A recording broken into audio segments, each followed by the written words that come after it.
Amigos e amigas, vamos a mais um momento da nossa liturgia da palavra, que eu transmito sempre nos meus endereços telemáticos. Paulo Roberto Maciel, Maciel 7919.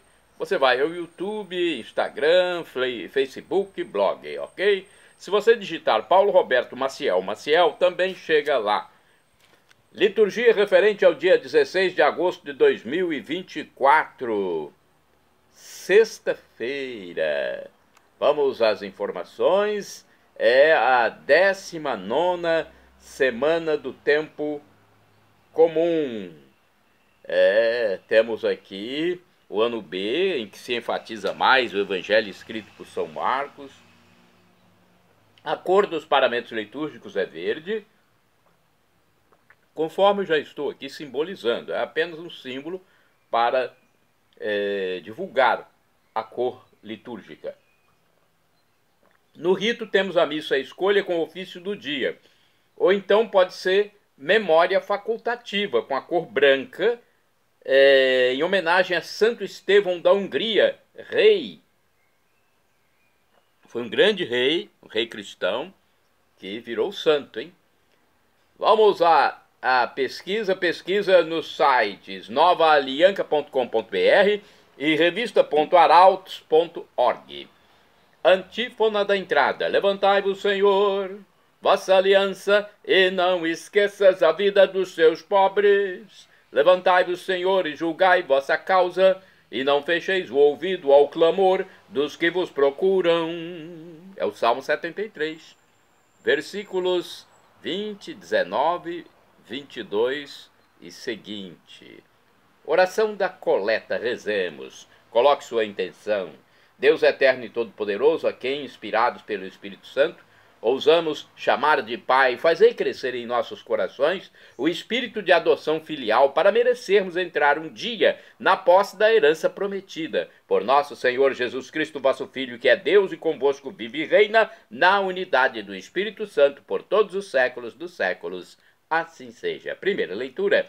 Leitura da profecia de Ezequiel, capítulo 16, versículos do 1º ao 15, 60 e 63. A palavra do Senhor foi-me dirigida nestes termos: Filho do homem, mostra a Jerusalém suas abominações. Dirás: assim fala o Senhor Deus a Jerusalém: por tua origem e nascimento és do país de Canaã. Teu pai era um amorreu e tua mãe uma hitita. E como foi o teu nascimento? Quando nasceste, não te cortaram o cordão umbilical, não foste banhada em água, nem esfregada com salmoura, nem envolvida em faixas. Ninguém teve dó de ti, nem te prestou algum desses serviços por compaixão. Ao contrário, no dia em que nasceste, eles te deixaram exposta em campo aberto, porque desprezavam tua vida. Então eu passei junto de ti e vi que te debatias no próprio sangue. Enquanto estavas em teu sangue, eu te disse: vive. Eu te fiz crescer exuberante como planta silvestre. Tu cresceste, te desenvolveste, chegaste à puberdade.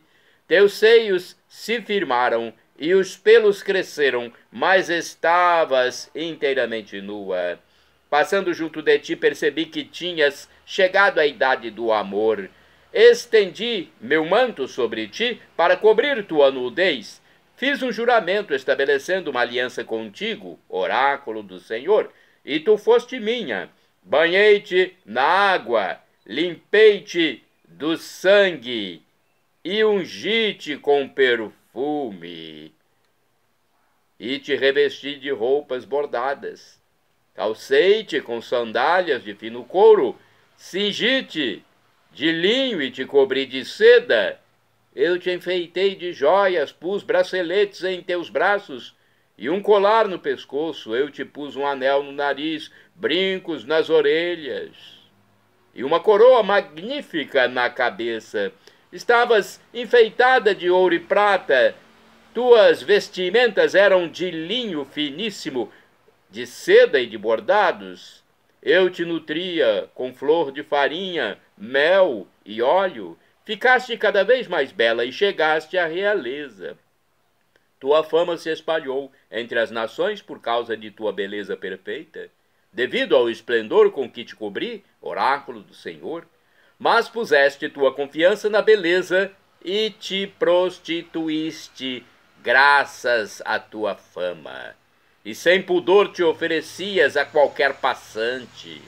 Eu, porém, me lembrarei de minha aliança contigo, quando ainda era jovem, e vou estabelecer contigo uma aliança eterna. É para que te recordes e te envergonhes, e na tua confusão não abras mais a boca, quando eu te houver perdoado tudo o que fizeste. Oráculo do Senhor Deus. Vamos agora ao Salmo responsorial, que está em Isaías. É o capítulo 12, versículos do 2º ao 4º, 5º, 6º, refrão 1º C. Acalmou-se a vossa ira, e enfim me consolastes. Repitamos. Acalmou-se a vossa ira, e enfim me consolastes. Eis o Deus, meu Salvador, eu confio e nada temo. O Senhor é minha força, meu louvor e salvação. Com alegria bebereis do manancial da salvação. E direis naquele dia, dai louvores ao Senhor. Invocai seu santo nome, anunciai suas maravilhas. Dentre os povos, proclamai que seu nome é o mais sublime. Acalmou-se a vossa ira, enfim me consolastes. Louvai cantando ao nosso Deus que fez prodígios e portentos. Publicai em toda a terra suas grandes maravilhas. Exultai cantando alegres habitantes de Sião, porque é grande em vosso meio o Deus Santo de Israel. Acalmou-se a vossa ira, e enfim me consolastes. Repitamos. Acalmou-se a vossa ira, e enfim me consolastes. Agora vamos aclamar o Santo Evangelho com a primeira carta de São Paulo aos Tessalonicenses, capítulo 2, versículo 13. É a aclamação. Depois vamos proclamar o Evangelho. Mateus, capítulo 19, versículos do 3º ao 12. Aleluia, aleluia, aleluia, aleluia, aleluia, aleluia, aleluia, aleluia, aleluia, aleluia, aleluia. Acolhei a palavra de Deus, não como palavra humana, mas como mensagem de Deus, o que ela é em verdade. Aleluia, aleluia, aleluia, aleluia, aleluia, aleluia, aleluia, aleluia, aleluia, aleluia, aleluia. O Senhor esteja convosco, Ele está no meio de nós. Proclamação do Evangelho de Jesus Cristo segundo São Mateus. Glória a vós, Senhor. Pelo sinal da Santa Cruz, livra-nos Deus, nosso Senhor, dos nossos inimigos. Naquele tempo, alguns fariseus aproximaram-se de Jesus e perguntaram para o tentar: é permitido ao homem despedir sua esposa por qualquer motivo? Jesus respondeu: nunca lestes que o Criador, desde o início, os fez homem e mulher? E disse: por isso o homem deixará pai e mãe, se unirá à sua mulher, e os dois serão uma só carne. De modo que eles já não são dois, mas uma só carne. Portanto, que Deus uniu o homem não separe. Os fariseus perguntaram: então, como é que Moisés mandou dar certidão de divórcio e despedir a mulher? Jesus respondeu: Moisés permitiu despedir a mulher por causa da dureza do vosso coração, mas não foi assim desde o início. Por isso eu vos digo, quem despedir a sua mulher, a não ser em caso de união ilegítima, e se casar com outra, comete adultério. Os discípulos disseram a Jesus: se a situação do homem com a mulher é assim, não vale a pena casar-se. Jesus respondeu: nem todos são capazes de entender isso, a não ser aqueles a quem é concedido. Com efeito, existem homens incapazes para o casamento, porque nasceram assim. Outros porque os homens assim os fizeram. Outros ainda se fizeram incapazes disso por causa do reino dos céus. Quem puder entender, entenda. Palavra da salvação, glória a vós, Senhor. Pelo sinal da Santa Cruz, livra-nos Deus, nosso Senhor, dos nossos inimigos. Vamos saber agora um pouco mais sobre o Evangelho com as reflexões, as meditações, as interpretações. Temos aqui no livro Igreja e Oração. Para os fariseus, o matrimônio era um contrato que poderia ser extinto pelo marido, escrevendo uma certidão de divórcio, conforme está no livro do Deuteronômio, capítulo 24, versículo 1. Sob esta base, pergunto a Jesus se era ou não permitido o divórcio, afirmando a indissolubilidade do matrimônio. Jesus responde a partir do Gênesis. Deus criou o ser humano à sua imagem. Homem e mulher os criou. Gênesis capítulo 1, versículo 27, capítulo 5, versículo 2. E ainda, o homem deixará pai e mãe e se unirá à sua mulher, e os dois serão uma só carne. Gênesis capítulo 2, versículo 24. Rechaçando qualquer tipo de ideia contrária à dignidade da mulher e do homem, a qual é fundamento do matrimônio, diz Jesus: o que Deus uniu, o homem, o marido, não separe. Quanto a Deuteronômio 24, versículo 1, Jesus trata essa lei transmitida por Moisés como permissão em caso de união ilegítima e por causa da dureza do coração de seu povo. Sendo uma permissão, não representa a plenitude da vontade de Deus. Para refletir, primeiro, leia Mateus capítulo 5, versículos 31 e 32. Depois responda para si mesmo e talvez converse com alguém a respeito. Em nossos tempos, o que é dureza de coração no caso de divórcio? Agora, outra reflexão do livro Dia a Dia com o Evangelho. Temos aqui a seguinte mensagem: Jesus contesta a sociedade permissiva de seu tempo e recorda aos discípulos o desígnio do Criador. Deus criou o homem e a mulher para um matrimônio indissolúvel. O casamento baseia-se no amor forte que rompe os laços com os pais e deixa o casal totalmente livre para construir nova família. Se houver alguma concessão por parte de Moisés, se houvesse, como houve, era apenas uma permissão, um remendo no projeto original de Deus. E a separação era permitida por causa da insensibilidade humana, insensibilidade ao amor. Mas que procurar motivos para se divorciar, mais que procurar motivos para se divorciar, o casal cristão deve encontrar motivos para unir-se ainda mais. O não casar, isto é, o celibato, se justifica quando for assumido em função do reino de Deus. Em outras palavras, a pessoa acolhe o celibato como dom de Deus a fim de entregar-se completamente à causa da justiça. Agora, do livro Palavra e Vida, temos outra reflexão. Existem dois dados fundamentais neste Evangelho. Somos teimosos, primeiro, Segundo, no princípio não foi assim. Então, somos teimosos e no princípio não foi assim. Deus sonhou e seu sonho foi a criação de um mundo de liberdade e de fraternidade. Mas parece que acabamos saindo desses planos e, um pouco sem querer, acabamos despedaçando o seu invento.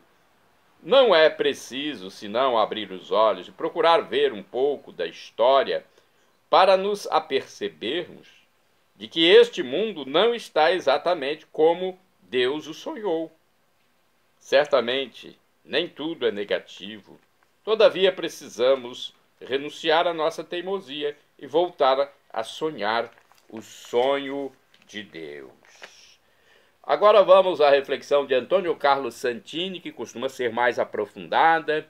Ele é líder da comunidade católica Nova Aliança. E-mail santini@novaalianca.com.br. Liturgia comentada com o título Uma Só Carne, baseada em Mateus 19, versículos do 3º ao 12. Ao contrário de outros grupos que se dizem cristãos, A Igreja Católica leva muito a sério o sacramento do matrimônio.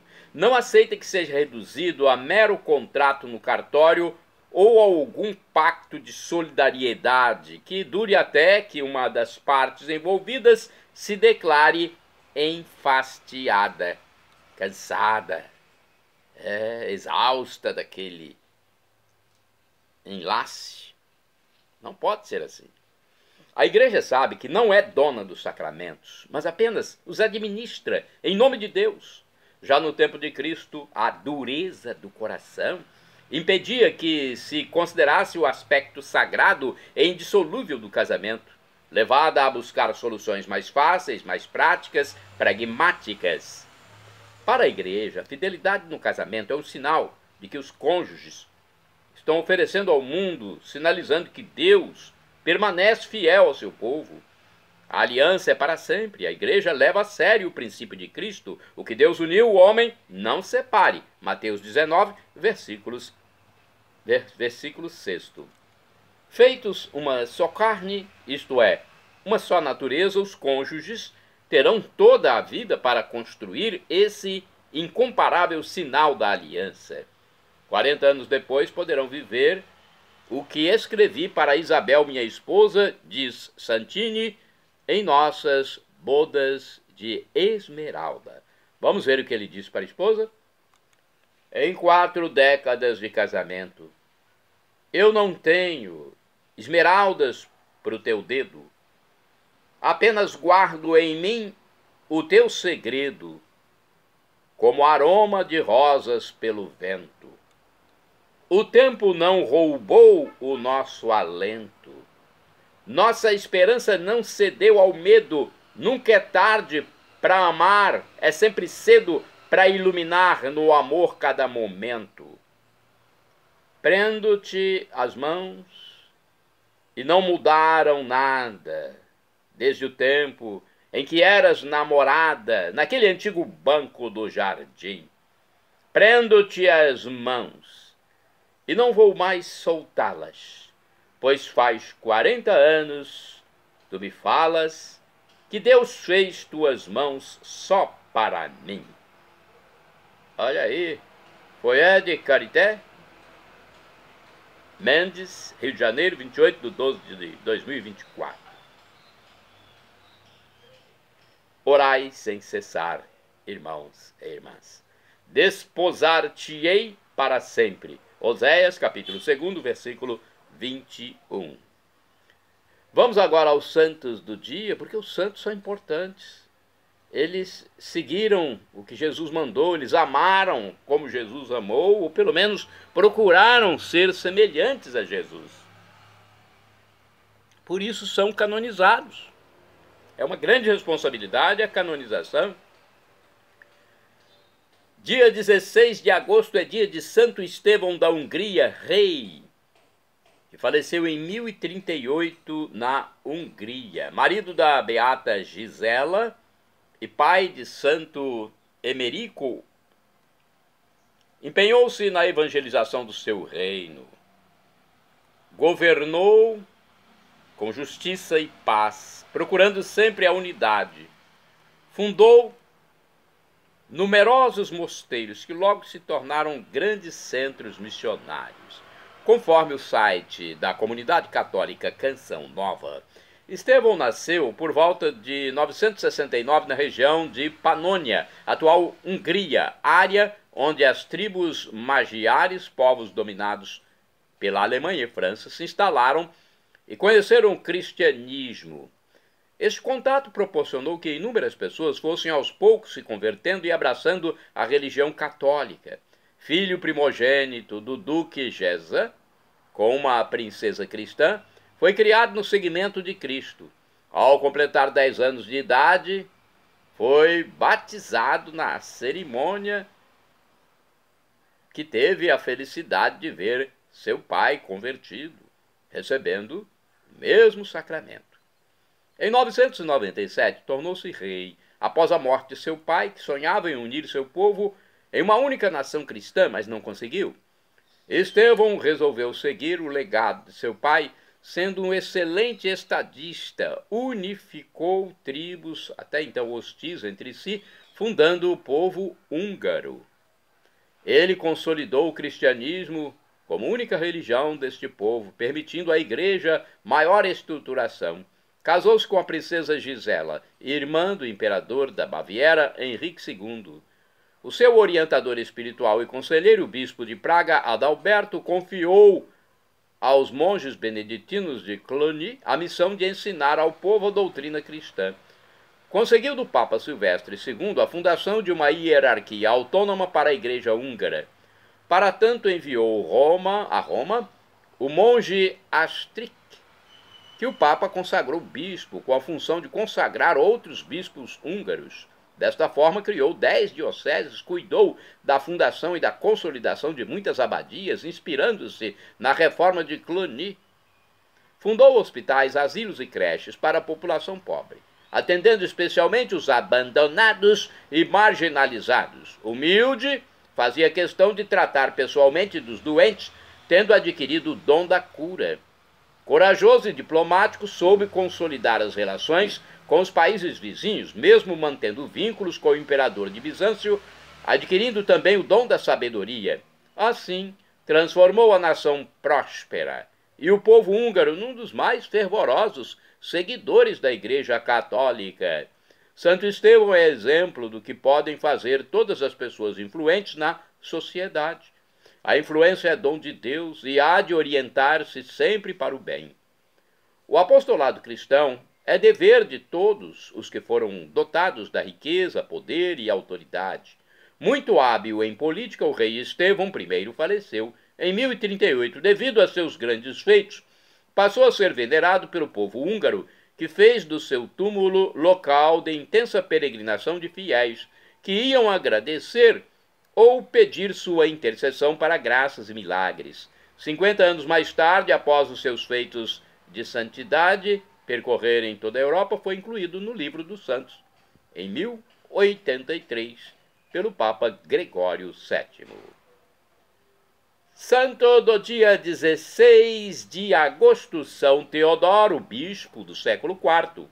Segundo as informações do site revista.arautos.org, seguindo o exemplo de Santo Ambrósio, defendeu a fé católica contra o arianismo na sua diocese de Valais, na Suíça. São Teodoro, rogai por nós. Santo do dia 16 de agosto, Santo Arsácio, eremita, faleceu em 358. Abandonou o exército para dedicar-se à vida de oração e penitência. Olha só, ele era do exército romano e foi se dedicar a Cristo Jesus, a Deus Pai, Deus Filho e Deus Espírito Santo. Santo Arsácio, rogai por nós. Santo do dia 16 de agosto, São Roque Peregrino, do ano 1379. Nascido na França, peregrinou pela Itália, cuidando dos afetados pela peste.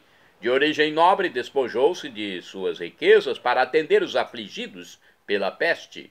Morreu encarcerado injustamente em Montpellier, sua terra natal.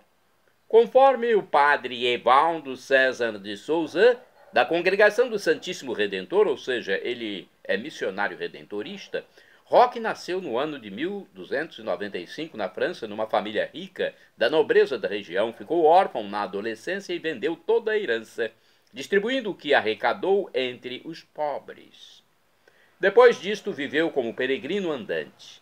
Percorreu a França com destino a Roma. No caminho, Roque deparou-se com regiões infestadas pela chamada peste negra.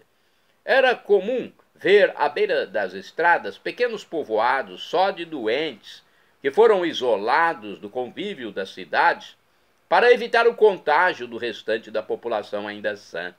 Enxergando nos pobres criaturas que precisavam de apoio e vendo neles o verdadeiro rosto de Cristo, Roque se atirou de corpo e alma na missão de tratá-los. Seu zelo pelos doentes era tanto que ele descuidou-se de si próprio. Certo dia percebeu uma ferida na perna e viu que fora contaminado pela peste negra. Assim decidiu se refugiar sozinho em um bosque, onde foi amparado por Deus. São Roque foi encontrado por um cão. Este animal passou a levar-lhe algum alimento todos os dias, até que seu dono, curioso, um dia o seguiu. Comovido, constatou que era seu cão que socorria o pobre doente. Este homem auxiliou Roque na sua recuperação. Já com a saúde em dia, Roque voltou para a cidade, mas foi preso, considerado como um espião. No cárcere, continuou praticando a caridade e pregando a palavra de Cristo Jesus, convertendo muitos prisioneiros e aliviando suas aflições até morrer. Hoje as relíquias de São Roque são veneradas na belíssima basílica dedicada a ele, em Veneza, na Itália, sendo considerado santo protetor contra as pestes. Reflexão. Sempre vemos São Roque representado em trajes de peregrino, com um cachorro que está a seu lado no ato de lhe dar um pão. Esta gravura é inspirada no tempo de seu isolamento, quando teria morrido de fome se um cachorro não lhe houvesse levado diariamente um pão, e se da terra não tivesse nascido uma fonte de água para lhe matar a sede. Hoje em dia, são tantas as pessoas a passar necessidade na vida, que São Roque as proteja e as inspire com forças para lutar contra as injustiças. Oração. Ó inefável padroeiro nosso, São Roque, pela ardente caridade com que amastes o próximo nesta terra, chegastes a expor vossa própria vida para assisti-lo nas necessidades e doenças, especialmente nas moléstias contagiosas. Ó São Roque, fazei que estejamos sempre livres dessas terríveis enfermidades e livrai-nos da peste ainda perigosa que é o pecado. Assim seja. Amém. São Roque, rogai por nós. Santa do dia 16 de agosto, Santa Rosa Van Rooij, Virgem Mártir, faleceu em 1900. Santa Rosa Van Rooij, durante a perseguição dos Boxers na China, sofreu inúmeras torturas. Ela foi lançada ao rio quando ainda agonizava. Santo do dia 16 de agosto, Beato João de Santa Marta, presbítero, ou seja, padre, sacerdote. Ela faleceu, melhor dizendo. Ele mesmo é São João de Santa Marta. O presbítero faleceu em 1618. Foi um franciscano da Espanha. Beato João de Santa Marta foi decapitado em Kyoto, no Japão, após 3 anos de indizíveis sofrimentos. Santa do dia 16 de agosto, Beata Petra de São José, virgem, faleceu em 1906. Fundou em Málaga, na Espanha, a Congregação das Irmãs Mães dos Desamparados e São José da Montanha. Teve muitos sofrimentos num cárcere. Beata Petra de São José, rogai por nós. Shalom Adonai é uma expressão hebraica que significa a paz de Deus. É o que eu desejo para todos vocês, meus irmãos e irmãs. El Shaddai, também do hebraico, significa Deus onipotente, Deus todo-poderoso. Ele proverá aquilo que você deseja, se for para o seu bem. E eu quero dizer a vocês que às vezes pedimos algo a Deus e não somos atendidos, porque Deus sabe o que é melhor para nós. O professor e escritor de mais de 100 livros da Igreja Católica Apostólica Romana, Felipe Rinaldo Queiroz de Aquino, em seu canal no YouTube, diz que Deus pode nos dar uma dessas 3 respostas quando suplicamos algo: sim, não ou espere. A que for melhor Ele nos dará, afinal de contas é o nosso Pai, e é o nosso Pai universal, Pai celestial. Até o não do Pai físico aqui na Terra é bom para o filho, porque o Pai sabe o que é melhor para o filho. Ele está em outro tempo, em outra dimensão. E é onisciente. Então, respeite. E agora, do aramaico, eu clamo Maranatá, como dizemos nós católicos, ou Maranata, como dizem nossos irmãos separados, os evangélicos ou protestantes. Não importa a pronúncia, o significado é o mesmo. Vinde, Senhor Jesus. Senhor Jesus, vem! Vem, Senhor, vem! É o juízo final. São Paulo diz que o sofrimento de agora nem se compara com a glória futura que será revelada em nós quando formos ressuscitados com novos corpos, corpos semelhantes aos dos anjos, ao de Jesus Cristo após a ressurreição. Algo inenarrável, inefável. Em nossa mente pequena não sabemos expressar como será. Perdão, Senhor, pelos meus pecados passados, presentes, futuros, físicos, espirituais, pecados do pensamento, palavras, atos, omissões, e me dê a vida eterna. Para você obter a vida eterna, arrependa-se dos seus pecados, como eu fiz aqui, fazendo penitência, com contrição. Seja batizado e creia que Jesus é Deus, o Deus humanado, que morreu na cruz por nós, ressuscitou no terceiro dia, ascendeu ao céu, onde está à direita do Divino Pai Eterno, como o nosso sumo sacerdote universal, nosso mediador, nosso irmão primogênito. @ Paulo Roberto Maciel 6 /.